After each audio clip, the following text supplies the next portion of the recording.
दरम्यान बीडच्या मांजरसुंबा इथे वाल्मिक कराडची दुसरी पत्नी ज्योती जाधव यांच्या नावे 9 एकर जमीन आहे. इतकंच नाही तर शेतकऱ्यांच्या जमिनीतील मुरुम उपसा करून ज्योती जाधव यांनी आपल्या जमिनीचा विकास केल्याचा गंभीर आरोप मांजरसुंबा इथल्या शेतकऱ्यांनी केलाय.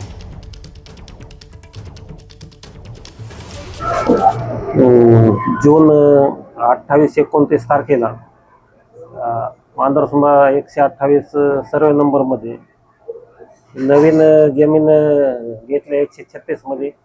तेव्हापासून मुरुम उपसा हे झाला, खोदकाम केलं अवैध. आम्ही आडवीला तिथं जाऊन हे केलं तरी त्यांनी ऐकलं नाही. आम्ही तहसीलदारकडे अर्ज केला 3/7/2024ला. त्यांच्यावर गुन्हे दाखल करून आमचे नुकसान भरपाई मिळावी. या सगळ्या प्रकरणाचा आढावा घेतलाय आमचे प्रतिनिधी गोविंद शेळके यांनी.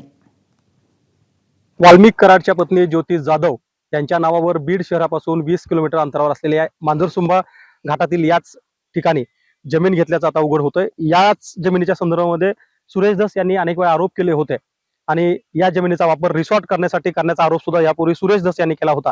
या क्षेत्रावरती जवळपास 9 एकर जमीन ही वाल्मिक कराडच्या पत्नी ज्योती जाधव यांनी घेतल्याचं आपल्याला पाहायला मिळतंय आणि अंदाजे 70 ते 75 लाख रुपये खर्चून ही जमीन घेण्यात आलेली आहे. या ठिकाणी डागडुजीचं काम सुद्धा सुरू आहे, कारण या ठिकाणी कुठल्या तरी व्यवसाय त्यांना सुरू करायचा होता, ज्याचं काम मागच्या 2-3 महिन्यापासून सुरू होतं.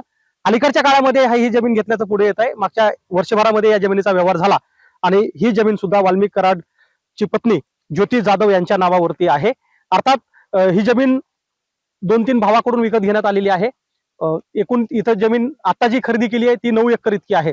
मात्र जो आरोप केला जातोय की या परिसरातील आणखी जमीन वाल्मिक कराडला पाहिजे होत्या, अर्थात त्या किती पाहिजे होत्या, कशा पाहिजे होत्या, कुणाकडून पाहिजे होत्या हे जरी समोर आलं नसलं तरी ज्योती जाधव वाल्मिक कराडच्या पत्नीच्या नावे बीड शहरापासून 20 किलोमीटर अंतरावरती एक मालमत्ता पाहायला मिळते, जी सध्या आपल्या समोर आहे. गोविंद शेळके, एबीपी माझा, मांजरसुंबा, बीड. एबीपी माझा, उघडा डोळे बघा नीट.